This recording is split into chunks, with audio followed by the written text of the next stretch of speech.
I've been using the iPhone 15 Pro Max now since it was released just over 2 months ago. And in this video, I want to talk to you about the changes from the iPhone 14 Pro Max and whether those changes justify upgrading to the latest and greatest model. But before we jump into the video, if you've not been here before, my name's Jess and I like to talk about all things tech. So if that is the sort of thing that you like, then why not drop me a subscribe, and if you end up liking this video, give me a thumbs up. Let's jump into it. So first up, I want to talk to you about the look and feel of the iPhone 15 Pro Max. And we've got some changes here. So initially, the first thing I'm going to talk about is the frame. So we've gone from the stainless steel to now a brushed aluminium frame. I went for the black titanium. I really like the look of this. I usually go for the lighter colours, but I'm really enjoying the black titanium.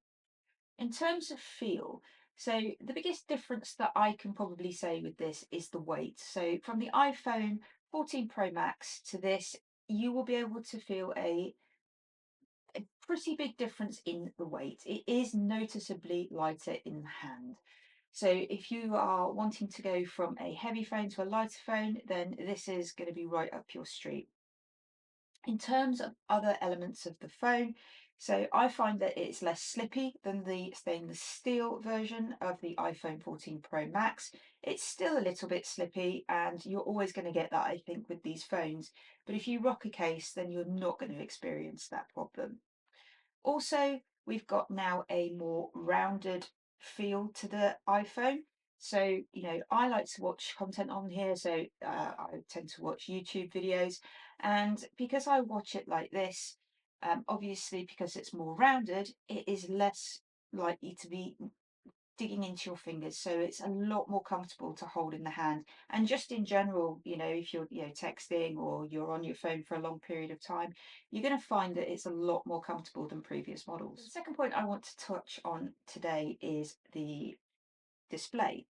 So I love the iPhone displays. They're lovely and crisp, they're clean, really really sharp, so great for watching content. That is still the same on this, and if anything, it's slightly better, but not particularly noticeable. But the other thing that they've changed on the display this year is that we have got thinner bezels. Now, is this particularly noticeable?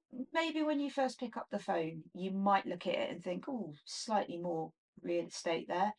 But because you know it, you're looking for it. I think if you pick this up against an iPhone 14 Pro Max, you might struggle to see the difference. Granted, I think it's great that we're going less and less bezel, and obviously it's Apple's aim to try and get to bezel-less.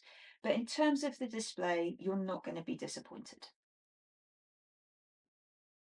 Now, the main reason I actually chose to upgrade this year was because of the camera. And this is new for me because I'm not one that looks at the camera specs and goes, I must upgrade because of the camera specs.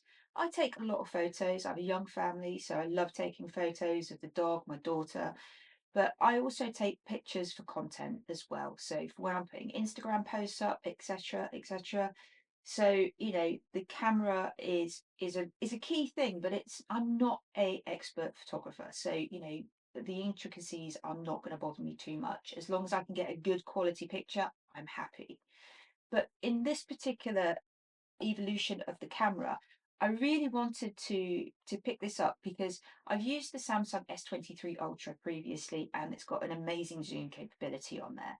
Something that the iPhone I've always found has lacked a little bit in terms of competing with Android. Now, we're not going to see 100 times zoom, no, but we are seeing better zoom capabilities in the 15 Pro Max. So you will have a 5 times zoom, and then you will also have a 25 times digital zoom. So you are going to get better zoom photography in here. We've also now got the ability to change between 3 focal lengths when you're in your camera app. So these are the most common focal lengths that I can think of. So you can go between 24mm, 28mm and 33mm. It's relatively easy to flick between these. You just click on the ×1, and it will take you through the different focal lengths. So I have to say I've been enjoying using that as well as the zoom. So the camera has become that little bit better and definitely worth looking at if you are a camera person that loves to take photography using your phone. Another change that we've seen this year that we don't have on the other models of the iPhone is the action button.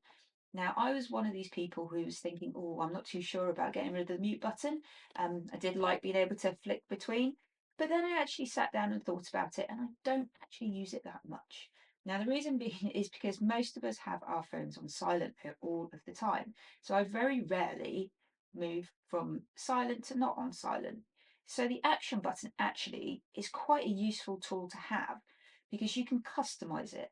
So I started off using this as my flashlight because I do use the torch on my phone quite a bit. But then in recent times, I've started to experiment a bit more with this. So I've now created an action button menu, and you can do this quite easily by going into shortcuts. And if you look up action button shortcuts on YouTube, you'll find plenty of videos that will show you how to do this. But for me, I have a little menu that when I go into, I can choose between some of the main things that I do with my phone. Now, whether that be opening the camera or making a new note, for instance, or anything else that you wish to customize it to, it's a really useful thing and quite fun to play with. So I'm actually really enjoying that, and I'm hoping to maybe play around with a few more shortcuts with it in the future. Moving on to probably the biggest one that people have been talking about or had been talking about before is USB-C. So now with the iPhone 15, you can charge your phone via USB-C, but you can also transfer your content from your phone, such as video and your uh, photos, directly onto your MacBook. So this is really cool. I didn't use the USB-C cable for the first couple of weeks because I tend to charge my phone overnight on a MagSafe stand, so wirelessly charging.